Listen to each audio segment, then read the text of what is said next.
mods looks like on an S650 Mustang GT.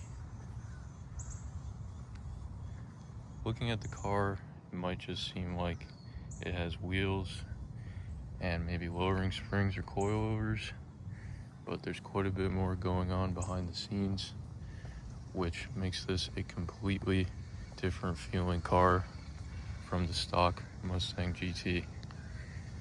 So in this video, I'm going to go through what modifications we have on the car now, and then we'll go for a drive and talk about how this makes a difference in the driving experience. I'm going to pop some pictures up on screen as I talk about this stuff, because obviously most of the parts on this car are not visible, so it will make more sense if I show you guys what it looked like when it was being put on. But let's just get straight into it. So first things first, not even going to be able to see. You can see behind the rotor there, we have Steeda front struts, and we also have Steeda rear shocks with adjustable dampers, paired with their dual rate lowering springs.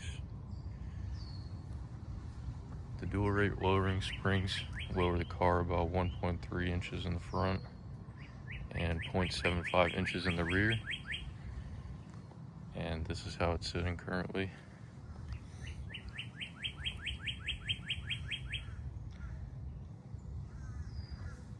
Along with that, we also have upgraded front and rear sway bars from Steeda with adjustable end links.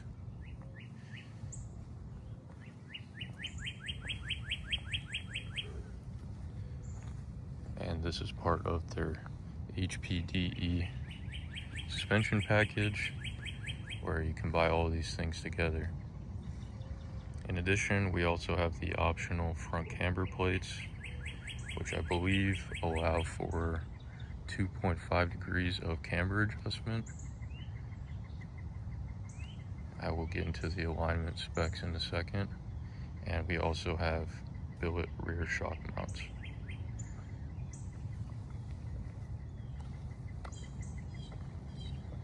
I'd say fitment is currently 9 out of 10. Wish we were a little bit lower in the front, but can't really complain here.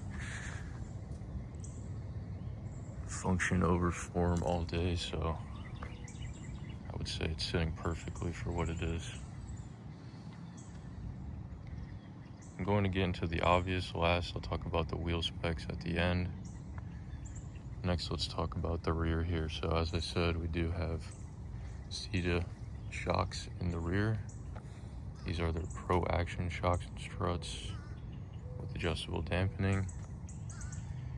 And then we also have some upgrades to the independent rear suspension. So we have rear subframe support braces, along with adjustable upgraded differential bushings. We have a rear subframe alignment kit and a rear subframe bushing support kit.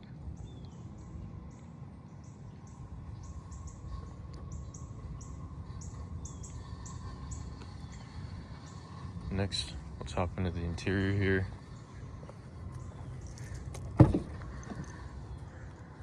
We have this Billet Works weighted shift knob, and underneath we have a shifter mount bushing insert, which essentially helps to align the shifter with the transmission. And ironically, that was the cheapest part, and I would say it made one of the biggest differences, which I'll talk about when we go for a drive. Finally, let's get into these wheels.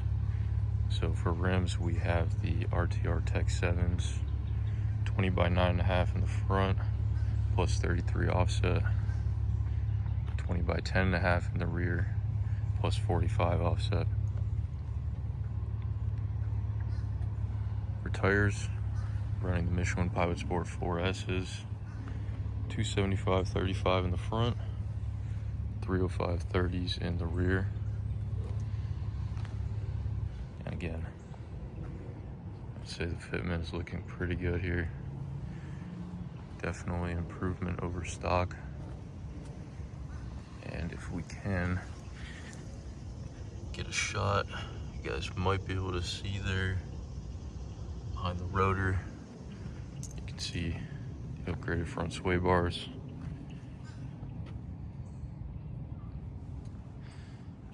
That's pretty much all there is to talk about in the way of mods. I wanted to try and get this filmed quickly, so we've been getting hit with rain every single day, so fingers crossed it'll stay dry for a little bit so we can get some solid driving in and talk about the driving impressions on this car.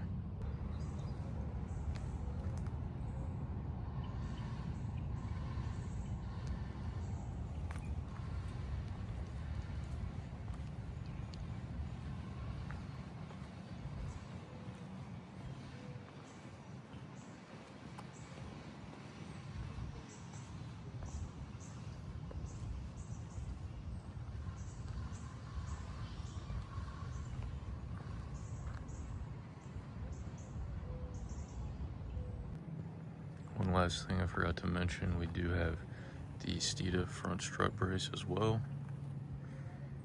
And on top of its functionality, I would say it's a pretty cool aesthetic looking mod for your engine bay. Definitely adds to the look. And very sick looking logo right there.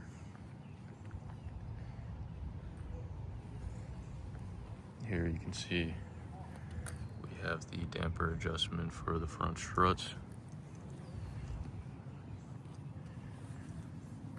And there's a better look. The very beefy, upgraded front sway bar.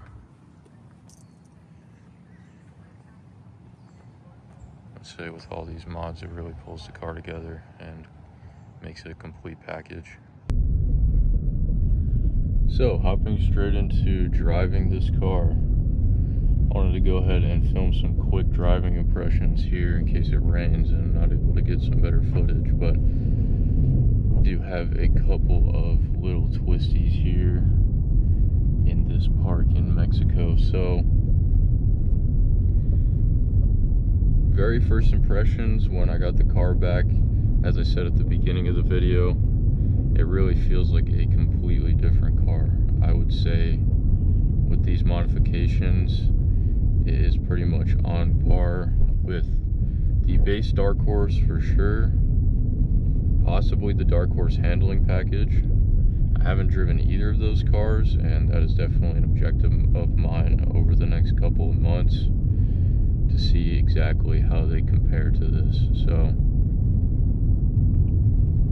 go ahead and put the steering into sport, just tightens it up a little bit more. Again, we're not even going to go fast, literally just in terms of turn-in,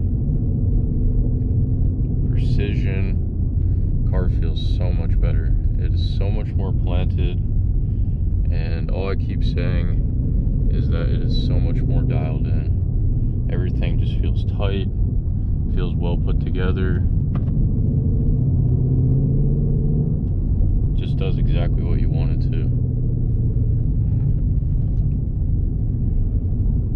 Obviously, again, we're literally going 20 miles an hour, but you get my point. So I struggle to find the words to actually describe how this feels in comparison to a stock GT. As I said, a lot tighter, a lot more dialed in.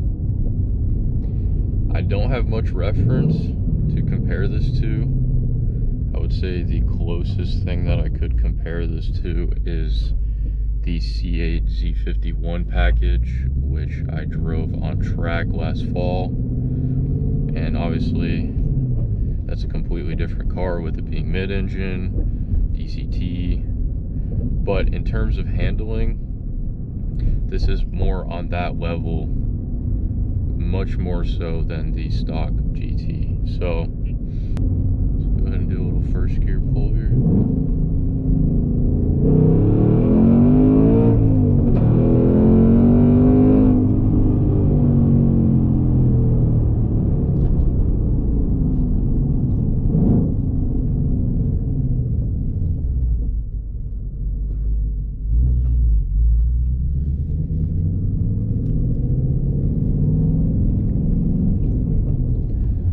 car feels a lot faster, even though it's actually not, because everything is just so dialed in.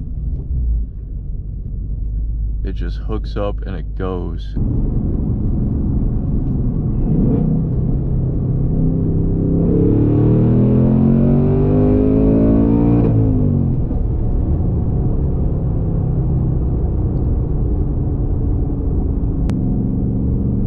Before, when doing pulls in this car, everything just felt very sloppy, for lack of a better word, especially in the rear. I would say the upgrades that we've made to the rear subframe really made a difference in terms of how dialed in this thing is. I mean, like I said, it's so planted, it's so composed, and not in a bad way where you're losing kind of that experience, the feeling of the pull from this naturally aspirated V8, but it just feels so well put together compared to the stock car. There's no slop, there's no looseness, it's very tight, pulls very hard, and it really just gives you so much more confidence when you're doing hard driving in this car. As I had mentioned in a previous video, that's a lot of the reason why I went for suspension upgrades instead of doing bolt-ons and such, because this car already has so much power, and the suspension is really the weakest link. So fixing that, improving that respect, has really improved the car a lot and made it a completely different driving experience. And that is exactly why the Dark Horse only has 15 more horsepower than the base GT with active exhaust. It's actually 14 more horsepower, because this car doesn't need more power, it just needs the suspension to match its power to really be a weapon. And obviously you might not be winning races against really high horsepower cars with the stock amount of power, but on a track, this car is really well dialed in for a heavier, higher horsepower car relative to some platforms.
That sound for stock exhaust, as I've mentioned, this car sounds absolutely amazing, and that's essentially the only thing that we're missing out of my entire order. The only part that unfortunately did not come is the H-pipe or resonator delete, so still waiting for that. We will be putting that on the car, and I think that's going to create a really nice sound until we go with cabless headers in the future.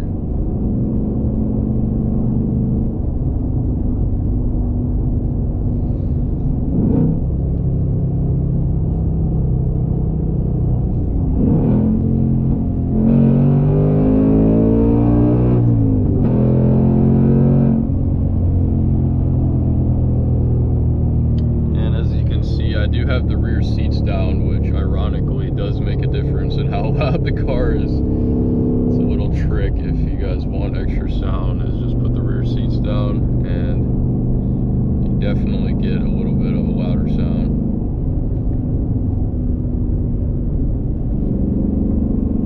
Now the one thing I will say, and this just comes with doing modifications like this, is that there is definitely more NVH. There's more noise, more vibrations, more harshness. But what can you really expect? You know, we're going to basically track level setup, so it's not exactly going to be silky smooth like a Rolls Royce or something. And I wouldn't say that's a bad thing for me. Some people have different tolerances than others in terms of what they want their car to feel like if they're daily driving it, or even if they're not. And for me, I definitely will trade some NVH for some more experience here. But it's not unbearable whatsoever. It's not really that crazy at all, honestly. It's actually very tolerable, especially coming from my prior car, which had similar things and a lot of noises that shouldn't have been happening, which pretty much went undiagnosed. And that just comes from that car not being set up all the way, which is why I didn't spare an expense on this setup. This is pretty much exactly how I want it to be. And if you guys want to know what else I plan to do with this car, go and watch the last video that I posted, where I go more in depth on all the modifications that were put on and what my future plans are for this car. So I'm going to go ahead and conserve some camera battery, and I'll catch you guys when we get to a little bit more windy road.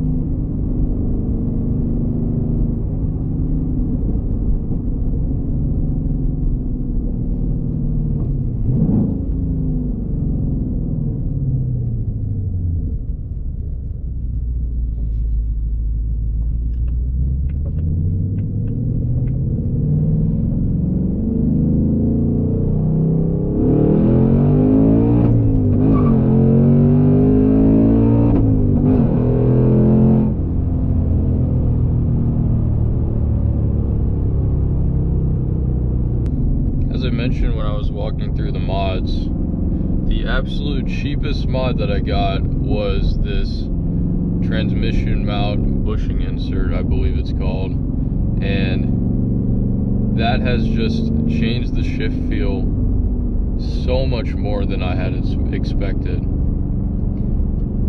Before with the stock setup, I really did not feel confident in shifting the car hard. It just felt very loose, and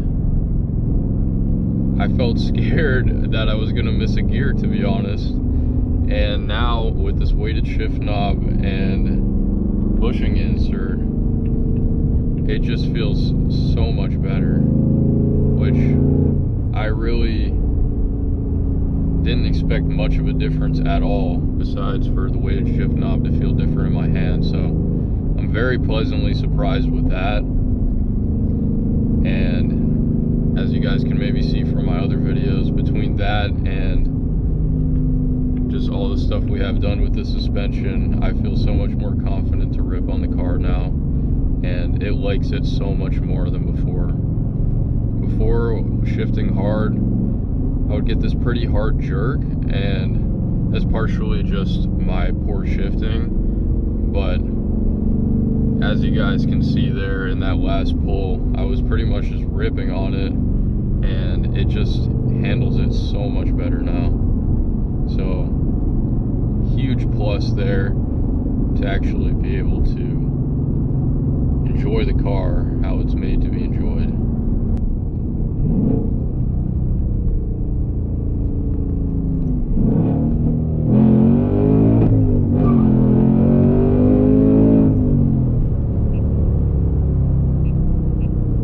So unfortunately, if you guys live in Florida or you've been to Florida, you might know it's probably the flattest state in the entire United States, and there's not much beyond this in the way of curves. We're heading over to a road that hopefully will be able to put the car into some corners a little bit.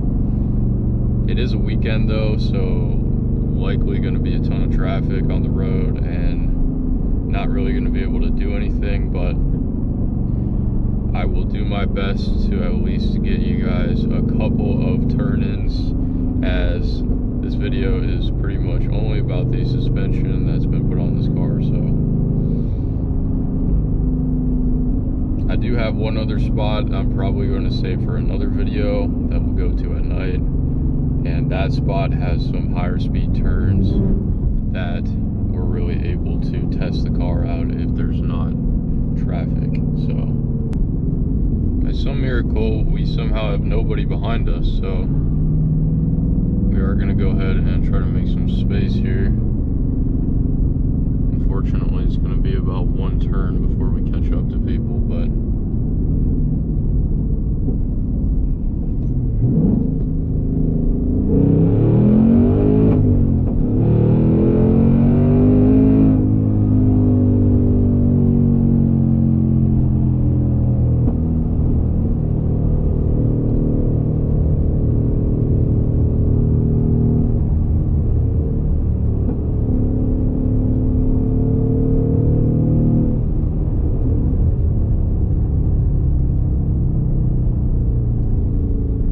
that is the unfortunate reality of living here. It's overpopulated and there's not really any good roads to actually drive cars on, unfortunately. So I was optimistic that maybe we'd be able to get a little bit of runs in, but looking like pretty scary.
bosses are crazy nice.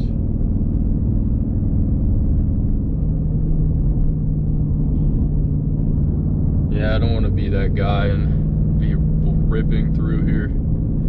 It's not very respectful.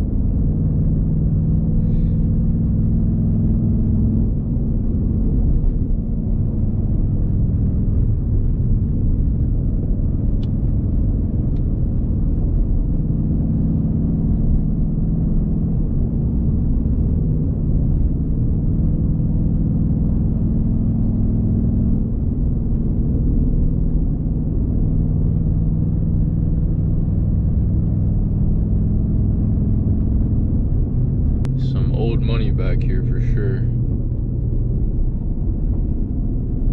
I don't think I'm gonna do many passes through here just because, wow, everybody has horses out here. Love to see it, love to see it.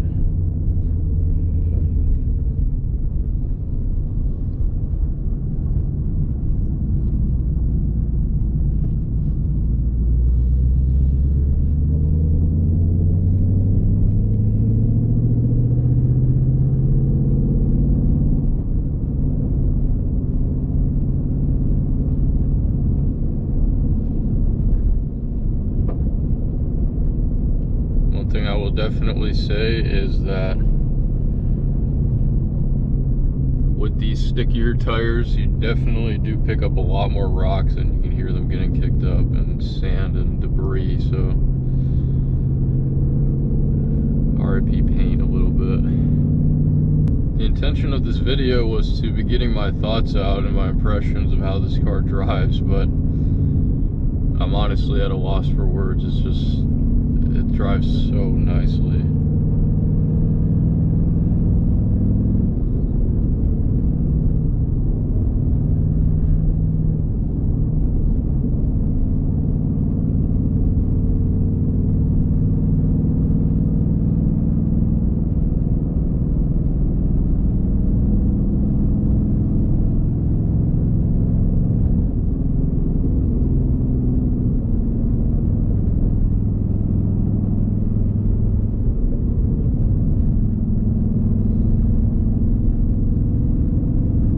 Say the biggest drawback of this platform in general, and probably what separates this a little bit from a dark horse, is the feedback and the feel. It's still just, it handles extremely well, but it just lacks feedback. It lacks feeling through the wheel, and it's obviously improved from the stock setup,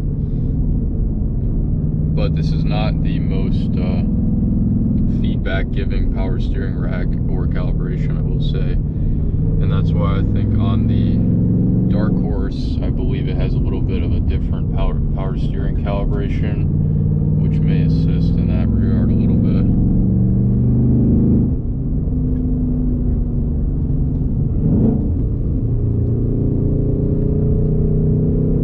But this thing is just on rails, like it really is. I would love to see what a square setup feels like on this, because obviously we do have a staggered setup, which is not going to handle as well as a squared setup, but nonetheless significant improvements over the stock setup without a doubt. And as I said earlier, I would really like to drive a dark horse handling package, a Mach 1 handling package, etc. So if anybody's watching this and they have one of those cars and you would let me drive your car, please reach out to me. I will put my business email in the description, or you can leave me a comment. I read all the comments, so that would be awesome. But man, I feel like, especially not really having reference to other cars,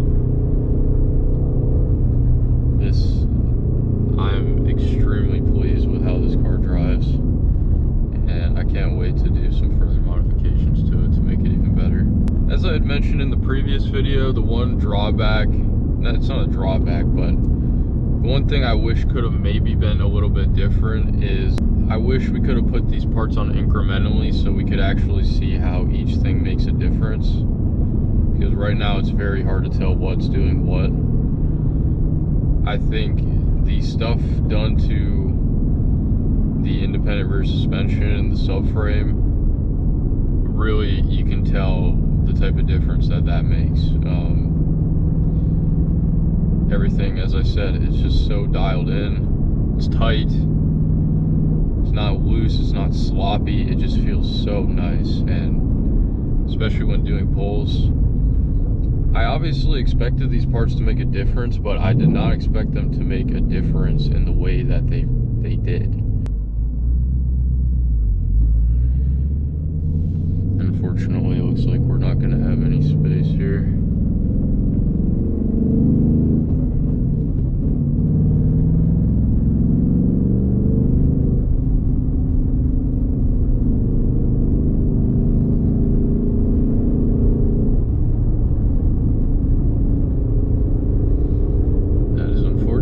The name of the game.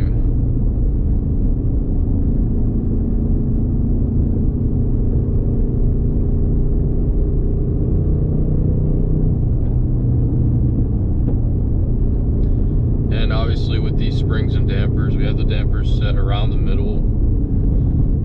I think there is 2 full turns of adjustments, and my mechanic said that he put it around 1 full turn, so right in the middle, which is a great baseline, and I honestly don't think that I'll end up changing it.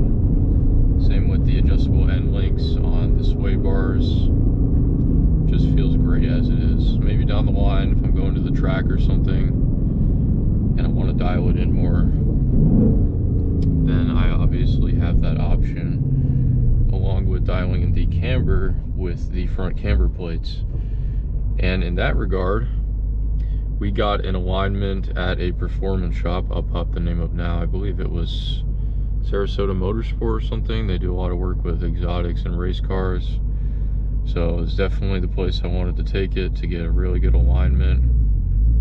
Nothing too crazy. These tires are not cheap, so really did not want to demolish my tires too fast, but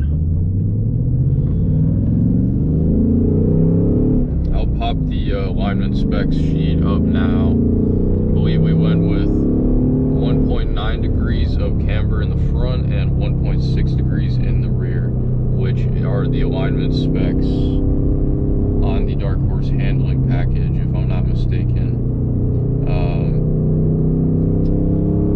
And possibly the GT350, I'll have to verify that, and I'll pop that up on the screen now if that's true.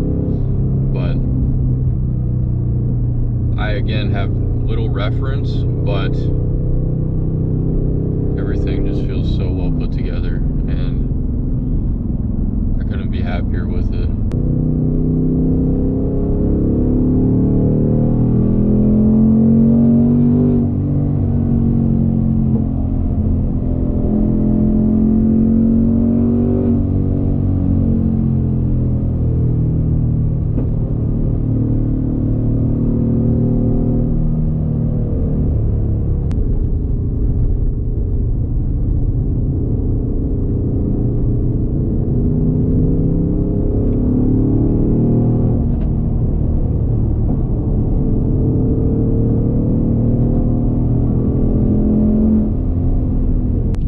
Back to this road at a different time, different day, and I'm certain that we will be able to find a time of day when there's not quite as much traffic.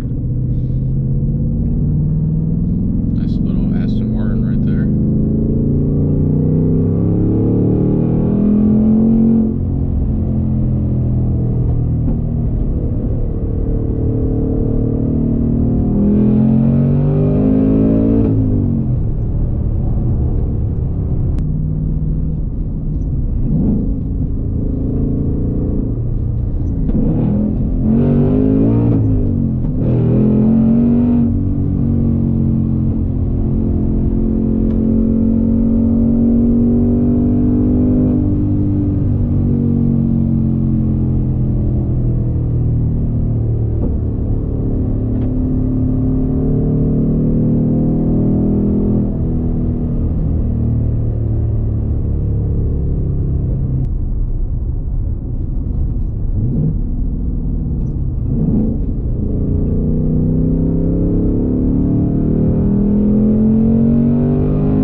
car already had very long gears stock. This has the base GT 3.55 rear differential, not the upgraded 3.73 rear diff on the performance pack and the Dark Horse.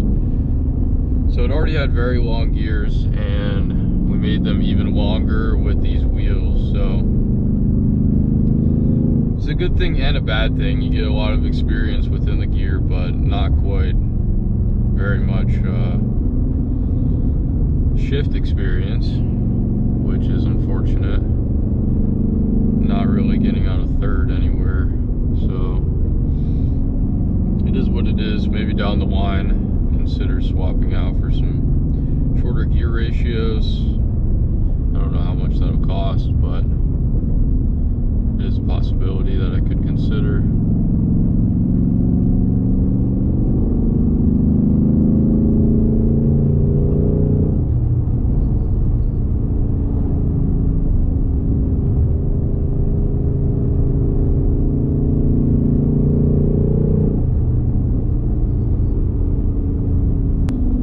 Final first thoughts and impressions. Car handles amazingly. Still lacks feedback, definitely improved over the stock setup. But all in all, this thing is really on rails, man. And combined with this powertrain and a manual transmission, it's very hard to beat this setup.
Man, this thing takes off in third. Holy crap. Wow.